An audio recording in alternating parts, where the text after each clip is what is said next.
welcome everybody, and my name is BobLyn.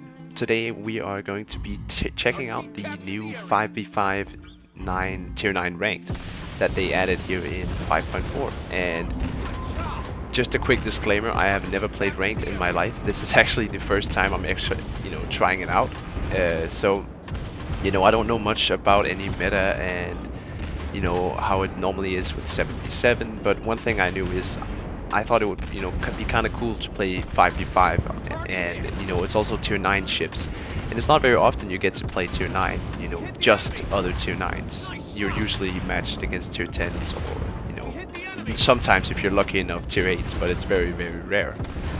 So my first game in ranked ever, I of course picked the Friesland, because the Friesland is, it's a DD, and DDs are powerful in ranked. They, impact the game a lot. And if you want to have success in ranked, in my opinion, you should be playing Destroyer. Because Destroyers, they have the biggest impact on the game, and they get the caps, they do the spotting, they do everything that ensures your team is gonna win. So that's why I mostly play DD, and if you want to succeed, you should do that as well. Because look at this season here. He has not even gotten a shot in on me yet, and he's almost at half HP. Now granted, this is not the right strategy for him, but he even has Destroyer support, and there's not much his Destroyer can do because I'm in my smoke. And that's like the whole story with Friesland, pop smoke, hold down mouse 1 or the touchpad and get free damage. Just look at this guy. He has to turn away now because otherwise he's gonna die. Triple fire. Now luckily he had his DCP, but he's not gonna have that for much longer. He just used it, right? So this is pretty much what you do in the Friesland, and it can definitely carry games. You can also see there's a Friesland on the enemy team, but not a bad ship to play. The unfortunate thing is it's hard to get the Friesland. It's I don't think it's ever been in the shipyard or anything like that. So I got mine in a crate. It actually took me too much money to get this ship. I was very unlucky getting this, but in the end I was, I luckily got it. Otherwise my sanity would probably not be here anymore. But I'm happy I did, because it's definitely one of those I'm gonna bring out to ranked when it's there, and it's tier 9, because it's almost a free win with this ship. It almost is a free win. And yeah, the Eason goes down, and now it's just this Kiev. So you see, I actually held a flank. Just me. Well, we have this BB in the background, but really he didn't do much. We held a flank against the DD and a Japanese tier 9 premium with the Friesland. That should say something. I mean, it's a powerful ship for holding down positions like this. And in DD knife fights, even a Russian DD has no chance. And there we go. That was 2 ships down, and this flank is 1. Now we just have 1 DD left, and let's kill him.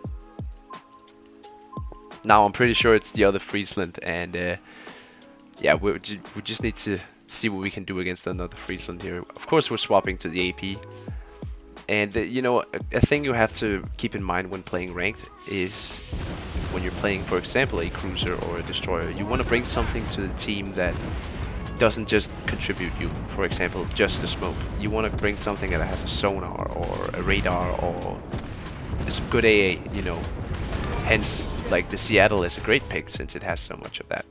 But that was the first game. Pretty easy win, I would say, in the Friesland. So we swap it over to something a little bit more difficult now. So the Marlborough. This ship was recently released, and I know it on PC it's utter trash. Even though it has 16 guns, it can't hit the broadside of a barn. But the Marlborough in this game is, it's a little more accurate. We do get a precise aim. Normally I would have never picked this ship in especially ranked. I barely play it, just in random battles, but that's because a lot of people can shoot at you in random battles. Those 7 players in total on each team definitely makes a difference. You can feel that.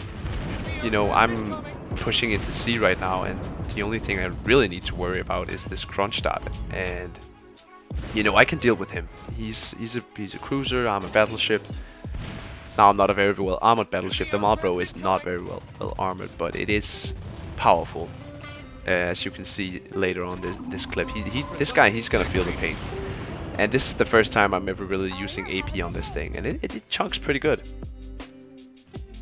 But yeah, as you can see, I'm picking some weird ships here, and that's mostly just because I want to see what works and what doesn't. And I found out the Marlborough is actually a pretty decent pick for, you know, this 5v5 ranked.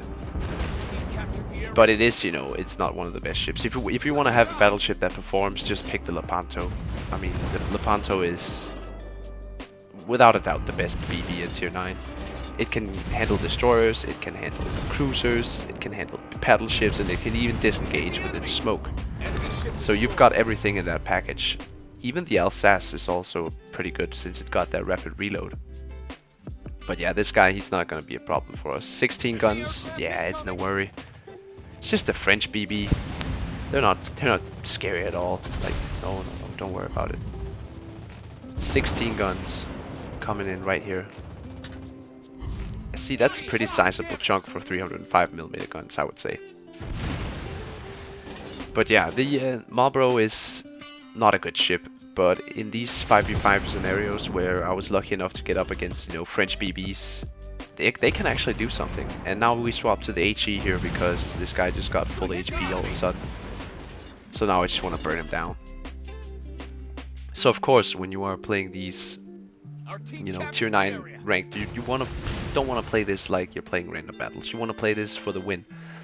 Because obviously people who play ranked play it to win, not to have the most damage. Although I will say the damage in this game was pretty nuts for a 5v5, I would say. But you know, that's besides the point. You want to cap, you want to, you know, get map control as fast as possible. That's what we don't have in this, you know, match right here. We don't have any map control. We're just sitting here at Charlie, and there's actually not much I can do because I have to take out this Alsace before he gets too far away, and you know, he can get a broadside. That's not what we want to let happen. So I have to take this guy out. But you know, as he gets farther away, it definitely gets harder. Triple fire on him. You know, that was some decent damage, and we have to take him out now. Luckily we did, and now there's just another Alsace left and a DD. So we're gonna meet this Alsace here, and this is gonna be the final salvo of the battle for me. Unfortunately, nothing more I can do, but let's see what 16 AP shells against this battleship does. I actually haven't really seen how the Marlborough can do it, but I was impressed after this game. I wasn't, you know, thinking, okay, this is not a bad ship. We take him out, easy peasy.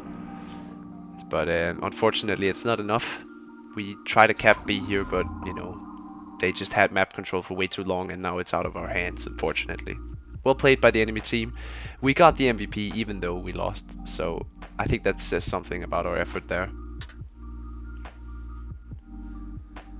Another ship that I was actually quite surprised by was the Kearsarge. Now, the Kirsage is, I don't know what to say about it. I like the ship, I really do actually. I think it's a fun ship. It's very different, but it feels, you know, it feels a lot like a battleship.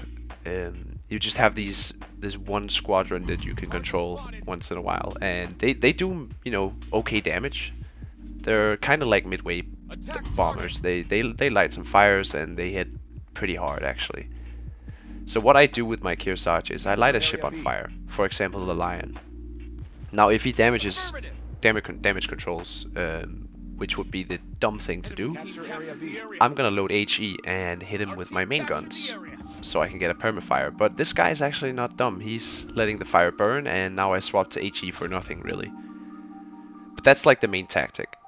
But the good thing about the Kearsarge in a scenario like this 5v5 rank is when there's no CV, we have all the spotting, we have all the advantage. I can see the whole battle from, you know, top-down view, and that's actually quite powerful. When there is a CV in the game, you have to be careful with the Kearsarge because, you know, you don't have that many dive bombers, and you don't want them to get destroyed by fighters. So you want to attack in conjunction with your CV. You see the CV attack a target gets lit on fire, damage controls, then you send your bombers, or vice versa. But the Kirsage is not all about the planes, it's also about the guns, and the guns hit hard, as you can see. like I said, 12 406mm guns from the North Carolina, and you know, just standard American shells, pretty floaty, but they hit hard. And that's what I like about the Kearsarge, because you get this Iowa, Montana kind of package. I feel like the guns are better than the Iowas, unfortunately, but I can't really say that for sure. I don't play the Iowa. But you also get the capabilities of CV, so it's like a really powerful package, especially when, you know, there's no CV in the game. You're the only one who can spot people and find DDs, and I think that's pretty powerful. So as you can see here, we've just been pushing down. These guys have been, you know, laid waste to by my Missouri and me here. And the Kirsage, you know, it's pretty fun, but it is an easy ship to punish, and you know, be careful. I'm not saying these ships that I'm showing here are godlike. Okay, maybe the Friesland, it's pretty godlike in any scenario, but the Marlborough and the Kearsarge, man, yeah, they are not OP ships, I would say. But the reason they shine here is because it's only tier 9s, there's no tier 10s. It's, you know, it's a fair fight, everybody's tier 9. And that's what makes this, you know, 5v5 so fun, I think. It's a really good game mode, wargaming. I honestly really enjoyed it, and I hope you do more like this, more high tier rank too. I think there's a lot of people who just don't really care about tier 6 ranks, me included. Tier 8, tier 9, tier 10 sometime, that could be fun.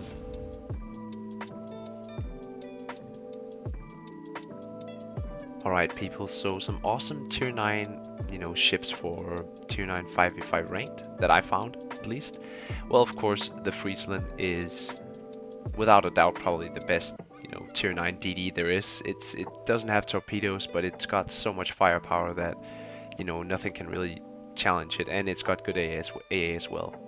So the Friesland is a good pick. Benham is also a great pick. I haven't really played my Benham, as you can see, but you know, it's one of those DDs, very strong, a lot of torpedoes, and very small as well.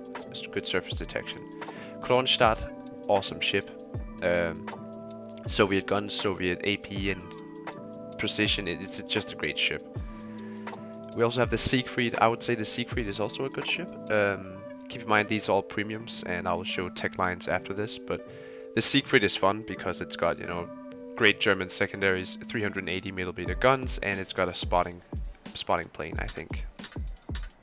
It does, yes, and precise aiming too. Some other great ships, in my opinion, are the Tulsa and the Kearsarge. Now the Tulsa is, it's a tier 9 Des Moines, but it's got a lot more skills, as you can see. It's got a lot of skills, so it brings a lot of good things to the team. And the Kearsarge, you might be laughing, but this thing is actually not bad. It has 12 406mm guns, North Carolina guns, and it's got a flight deck. So if there's no CV in the game, first of all you have spotting, and you can set people on fire, and then you can follow up with HE. It's not a bad ship at all, and the AP hits very hard. You can get some awesome salvos in on cruisers and battleships. Now for the tier 9 tech tree ships, I would say that the Seattle is an amazing ship. The Iowa is also good. We have in the Japanese line, I wouldn't really say there's much here. Maybe the Yagumo. The Yagumo is okay.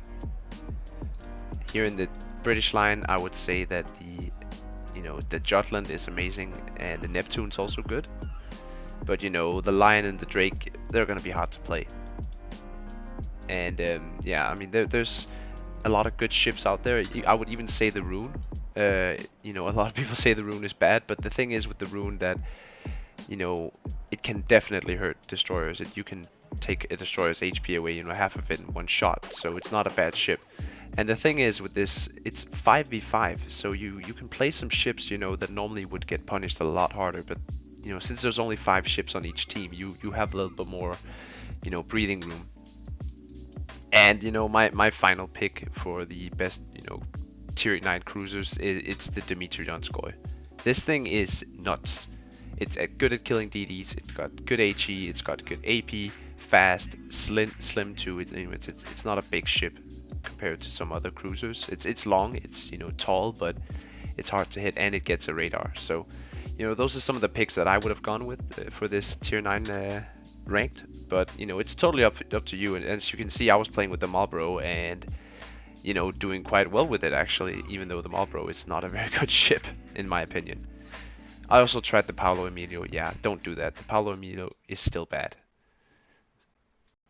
Alright, so thank you guys so much for watching the video. I hope you enjoyed these, you know, more commentary styles. There's not montages in every video. They take time to do, and they're not gonna be, you know, keep being fun if I make them on every single video. But, you know, I really enjoyed this ranked, and Wargaming, I hope you continue to add it and evolve on it, because I actually found it really entertaining being less players in the game. It made it more, you know, tactical, and you could focus more on strategic and informed decision instead of just, you know, trying to survive. And, you know, you're just left here with this clip of me playing the Paolo Emilio in a ranked and finding out why I don't play the Paolo Emilio. Even with a max level legendary commander on this thing, it's pretty bad. I'm trying to chase down this Fletcher here, but I realize if I shoot my torpedoes, he's gonna get away from them in time. And if I try to go for this BB, yeah, I'm also dead. So I just YOLO it and completely fail. Thank you guys so much for watching. I hope you enjoyed the video and can't wait to see you on the next one. BobLyn out.